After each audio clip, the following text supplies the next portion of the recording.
Welcome to the Self-Love Lifestyle Podcast. My name is Melanie Monaco, and I hold certifications in intuitive eating, integrative nutrition, feminine energy healing, yoga, and more. My mission is simple: to help women transform their bodies and lives with self-love. I've worked with women all over the world and learned a lot along the way, and I am so excited to share it all with you here.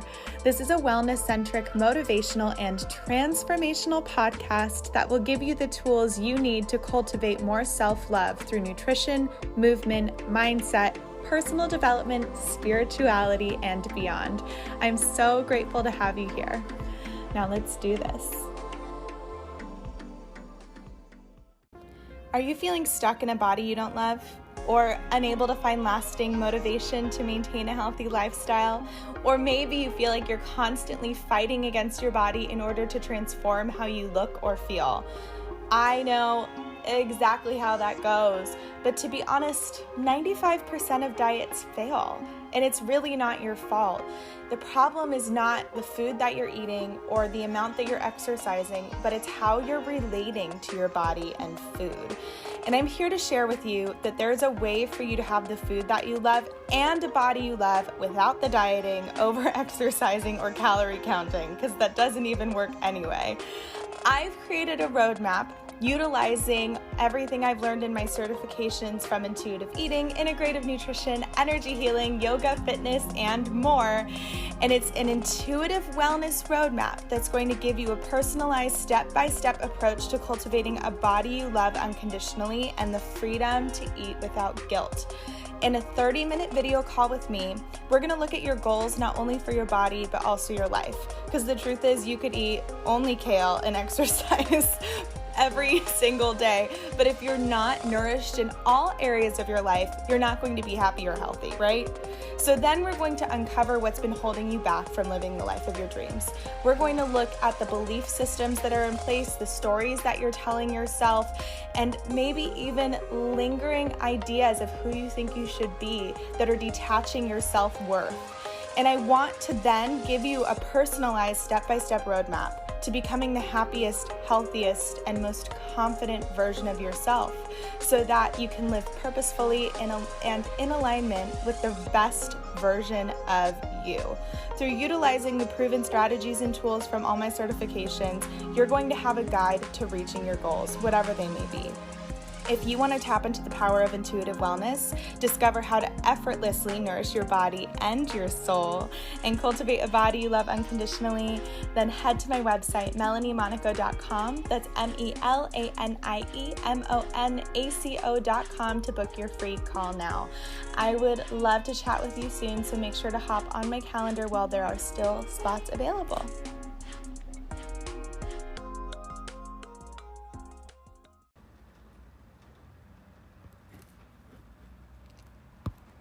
And we're back. Hello, everyone. Last time I came on live for one of these mini workshops in my Celebrate for Self-Love series. I was in the south of France. Today I'm in Vienna. I'm in a hotel room. It's raining outside. Otherwise, I would have taken you out into the city with me. Later today, I'm going to be in the Czech Republic. And then I think this weekend we'll be in Paris. Then I'll be back in New York. But I wanted to hop on today really quickly before I go back out in exploring Europe to bring you the next video of the Celebrate for Self-Love series. Last time I talked about my journey. I talked about how I was able to cultivate self-love even through years of really not loving my body and having a really fraught relationship with food. I shared, a lot of my personal stories about the really big turning points for me. And then I also shared how you can win a free spot in my upcoming Healthy for the Holidays program. So today we're going to talk about binge eating and why self-control is a myth and how to overcome feeling out of control with food. Because so often I have women and clients come to me and they're like, I'm going to try to remember this verbatim if I can. But one of my clients said, it's too hard to listen to my body. It's easier to listen to my mind. There's something to that effect. And I so get it. Like when your mind is saying, oh, I really want to eat that, or it tastes so good, or, I want to eat more, even if you're full, or even if you know it's not serving your body, that can be a really tricky situation to move through. So we're going to talk all about how to move through that today and how to cultivate a better relationship with food and a better relationship to your body so that you don't end up in those situations of feeling guilty, feeling shameful about your food choices, feeling insecure around eating around other people, and just feeling out of control with food. The truth is that when we use food as a way to cope with our emotions, it's really just a defense mechanism that we created for ourselves when we were young, and there's nothing wrong with it. And food is so pleasurable. I just did a post about this on Instagram yesterday. Food brings us so much joy, and it's such a blessing to be able to experience that. And that's just the human experience. So I think that for a lot of us, if we are lacking something in our lives, especially when we're young, if we're lacking love from somewhere or attention or understanding, we'll turn to feeling good. That's natural, and food makes us feel good. And that is how our species survives, is through feeling good around food and experiencing joy through eating. So there's nothing wrong with that. If you are somebody who is an emotional eater, you don't have to feel bad. Like, this is a really smart skill that you've developed for yourself. But now you have the opportunity to come up with new coping mechanisms so that you don't feel any of the guilt or remorse after you've coped with your emotions through food, because it really is just a Band-Aid. It's not going to get to the root cause. So my first tip is, if you are an emotional eater and you find that you turn to food when you're feeling stressed or tired, anxious, overwhelmed, so on and so forth, I've so been there, ask yourself the following 3 questions. Question number 1, what am I trying to soothe? And my client that I was previously talking about, who was saying it's so hard to listen to my body when I want to listen to my mind, the hardest thing about this whole practice is remembering to ask yourself the question and putting in the work to ask yourself the question. You can ask yourself a question, and in the long run, it is so much harder to not process your emotions healthfully, to not love your body, right? So ask yourself the question, what am I trying to soothe? Be honest with yourself. Know that it's going to be okay. Have grace with yourself. Have love and compassion for yourself. What am I trying to soothe? Question number 2, what are 3 other ways I can soothe this emotion? So if you're hungry, of course, eat. But this is kind of for the situation where you're not hungry, or maybe you've already eaten and you're full, but you still want to self-soothe with food. So what are 3 other ways I can soothe my body? And literally, I use this all the time. I did this last night. We're in Vienna, so we went to this amazing Viennese restaurant. I had, oh my God, it was so good. I had pumpkin dumplings and salad, and then the waiter at the restaurant, he might be the owner as well. It was a really small spot. We weren't going to order dessert, and he was like, no sweets. He was so appalled. And then he brought us these like little plum dumpling things that were just over this moon to die for. And then I came back to the hotel room and I was like, I really want chocolate. And I'm in the habit of eating dark chocolate after most dinners just because I love dark chocolate. But I recognize a lot of the time that it is habitual. So I have to be really honest with myself. When I've already had a dessert, when I've had a really satisfying meal that I really enjoyed, I thought to myself, what am I trying to soothe? And I realized I was tired. And I realized I was kind of stressed out because I've, been traveling a lot, and I'm wanting to serve you and be here for you on this platform too. And all wonderful things, like I'm so grateful. Doesn't mean that I don't have little anxieties in my mind. So I realized I was trying to self-soothe with chocolate. So I use these questions. So the first, to recap, what am I trying to soothe? What are 3 other ways I can soothe it? I took a shower, got really cozy into bed last night, watched some TV with my husband, and went to bed, and it was perfect. And then the question number 3 is, how do I feel now? So you do the 3 other things that you can do to soothe your emotions, and then ask yourself, how do I feel now? And this is why you have to ask the 3rd question too, is because then you train your mind to look for things other than food to soothe you. Does that make sense? So this is all about reparenting yourself and reestablishing your coping mechanisms. And that's why these things are so effective in your relationship to food, is because we are emotional eaters. And so when we're out of control with food, when we're eating more than we need, we're gaining excess weight, we're experiencing terrible side effects, like I talked about in my previous life, all of the symptoms I was experiencing from not being in tune with my body. It's because of our relationship to food, right? So if you have a healthier relationship with food, then you're able to make choices that are healthier for you. That's why this work it works. That's why it's so effective, and 95+% of diets fail. Like, would you take a pill with an only 5% success rate? No, you would not. So why would you go on a diet? There's no need to put yourself through that stress. Instead, you can follow these kinds of protocols: intuitive eating, integrative nutrition. I wrap everything up into the self-love lifestyle, and it really allows you to live your life in a way where you're nourishing your body and your soul.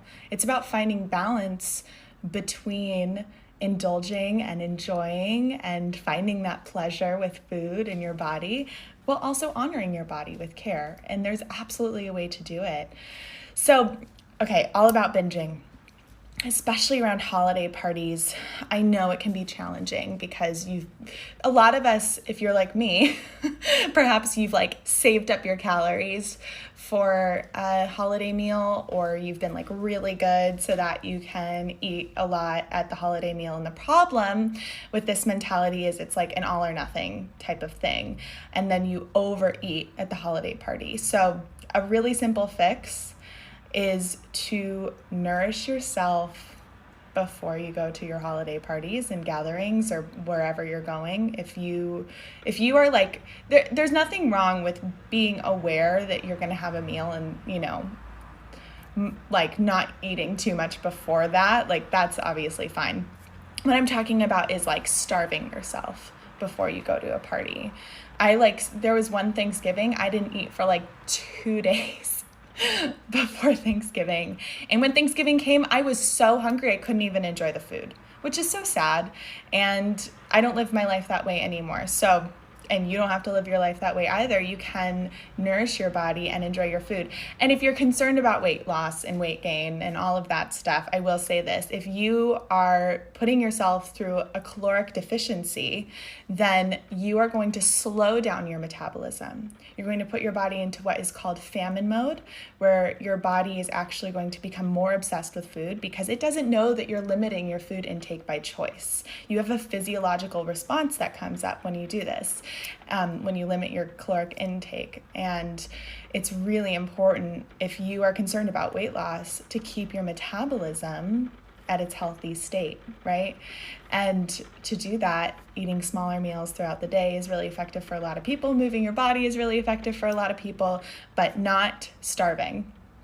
Especially for women. I think, there's a lot of people who are really into intermittent fasting now, and if your body thrives that way, that's absolutely fine. But for women, our hormones are so up and down throughout the month that intermittent fasting actually will deregulate our hormones and will kind of put us in a state of panic. So if you want resources on any of the things that I'm referencing, just send me a message and I'll send you links to studies and articles. But it's really important that you nourish your body continually. So don't starve yourself before the holiday meals. Just make sure that you're nourishing your body with care. And what I really love to think about as a bridge, because for a lot of us, if we've been stuck in dieting, we need a little bit of a bridge. We can't just go right into intuitive eating. The bridge that I love is the 80-20 lifestyle, and I talk about this a lot.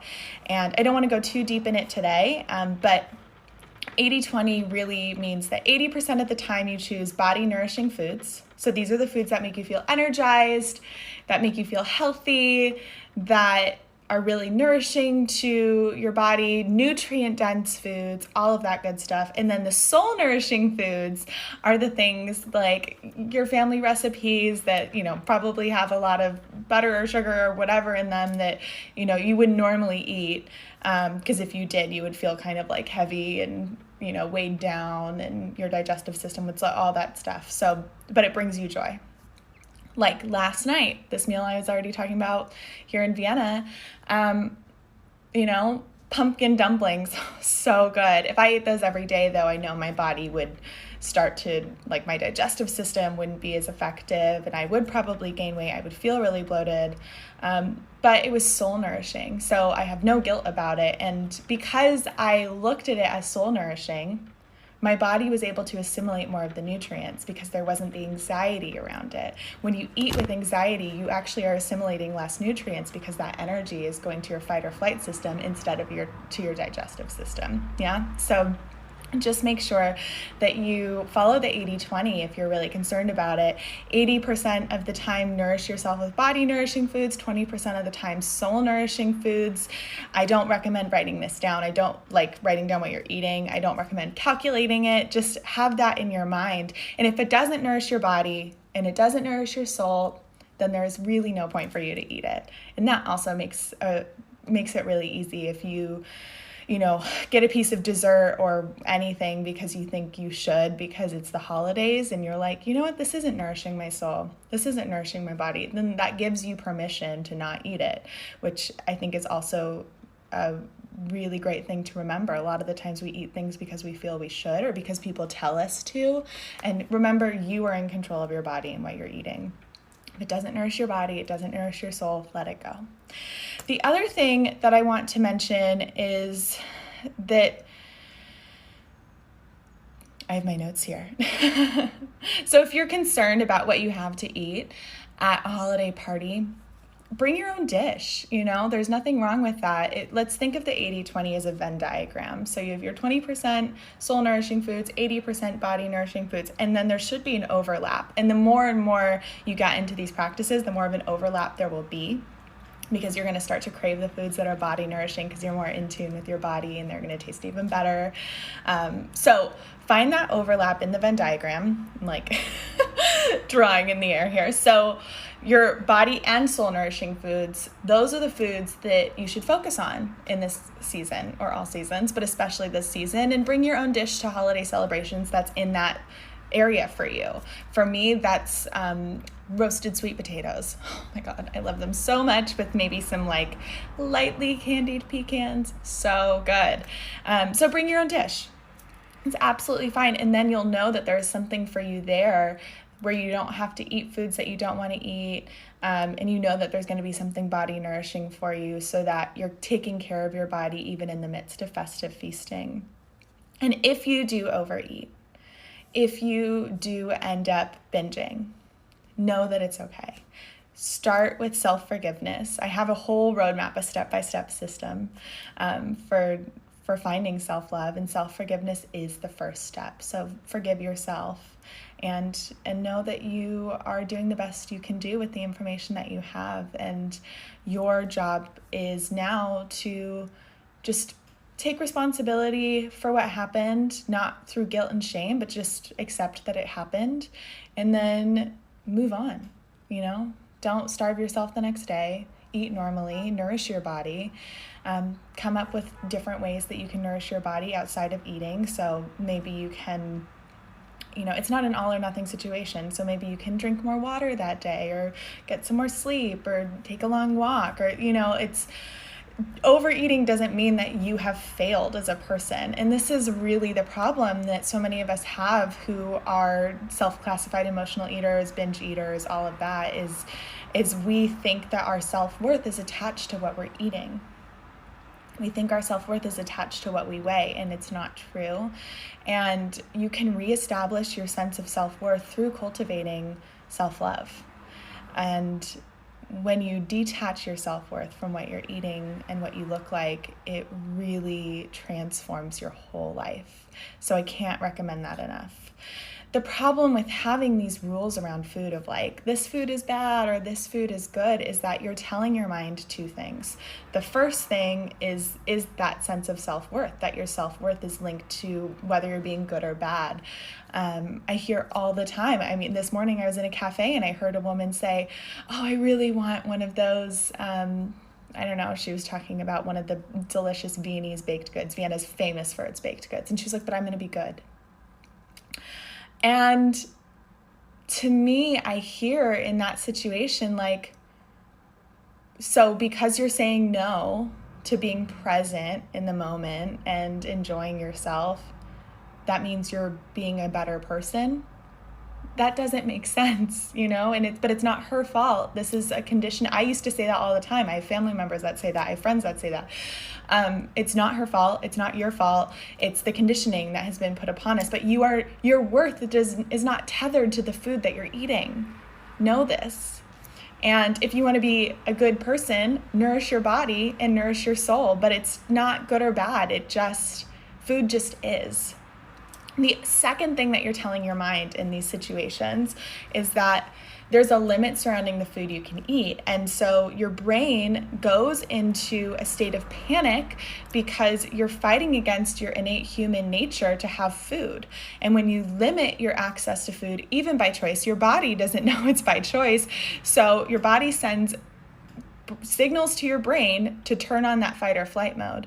And because this food is how our species survives, it's basic human instinct, we always want to know that we have access to food. So limiting your access to food by saying, oh, I can't have that because it's bad, it's going to actually make you want it more. I'm sure you've experienced this. We see this all the time in children and even in ourselves of like, you know, because you think it's bad, it becomes more interesting, right? We want what we can't have. And I know this might be scary. A lot of people, when I say these things, like specifically this idea of allowing yourself access to foods that have traditionally been, quote, seen as bad. A lot of people think like, oh, but I'm going to overeat, I'm going to gain weight, I'm not going to be able to control my body, I'm not going to be able to control my food. But you're not controlling your food now if you're putting it into those categories. And you don't have to have that relationship with food. I get it. Giving up the control with food is super scary. And we think we're going to eat everything in sight, but the opposite happens. All the time, I hear from my clients that they lose weight without even trying.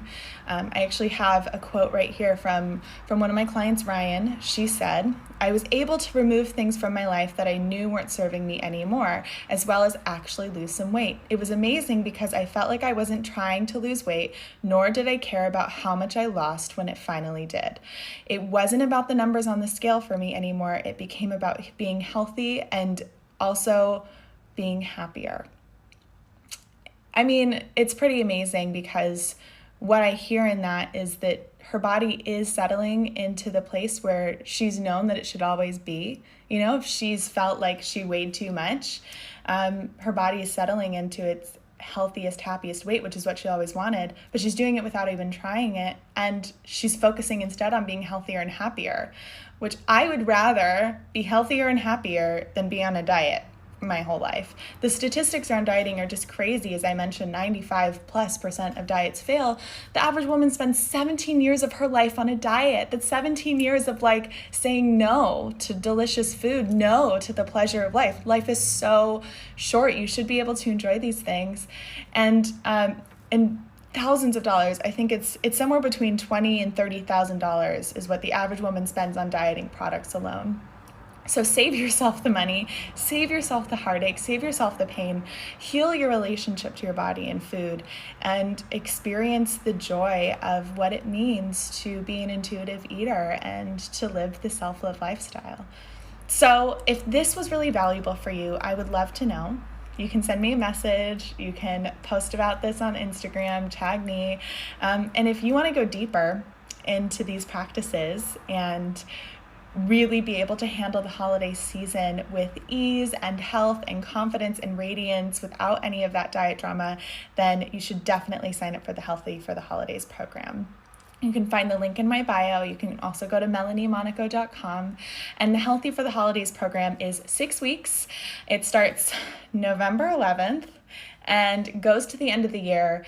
And then you have twice weekly coaching calls with me. You don't have to attend all of them. It just is me being present for you.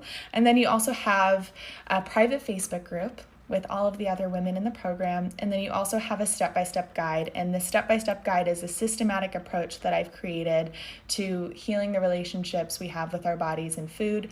And it is just so transformational. So you have the guide. We implement all we learn in the guide through the accountability that we receive in the coaching sessions, the individualized support from me, and then you also have that wonderful support from the Facebook group where you can connect with other women who are experiencing exactly what you're experiencing.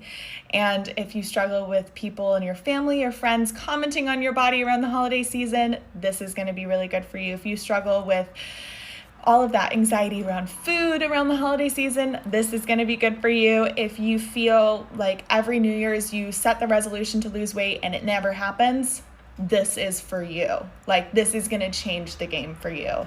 And this program starts at just $4 a day. So while you're in the program, there's 2 payment options. You can pay in full and save 10%, but you can also do a payment plan, and the payments are every 3 weeks. And when you break it down, it's just $4 a day. That's your matcha latte with way more health benefits.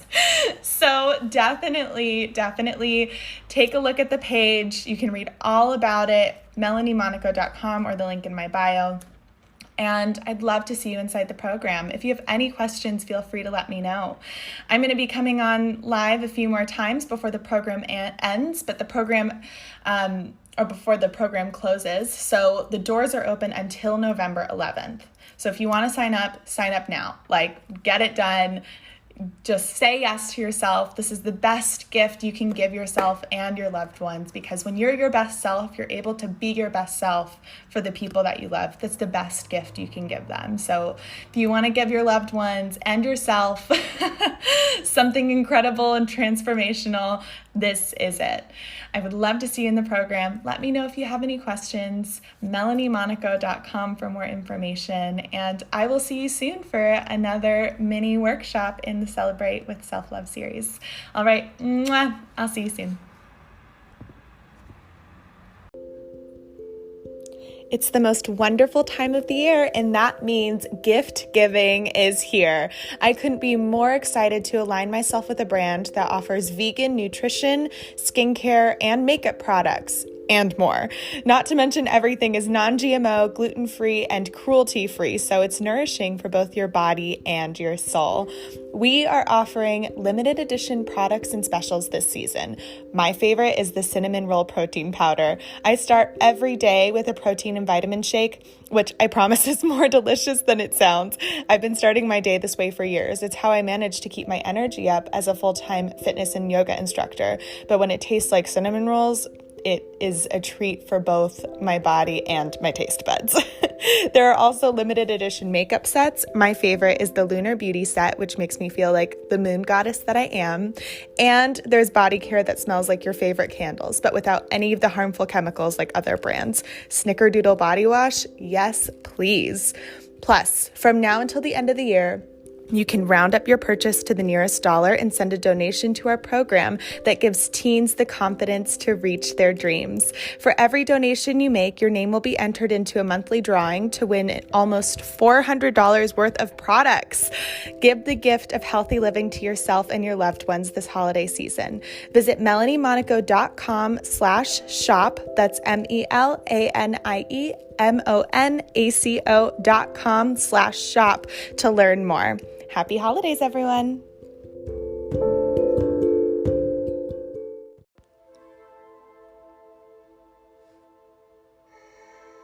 If you felt inspired or moved by what you heard today, then be sure to leave a rating and review. I would love to hear what you're vibing with so I can create more incredible content to help you transform your life with self-love.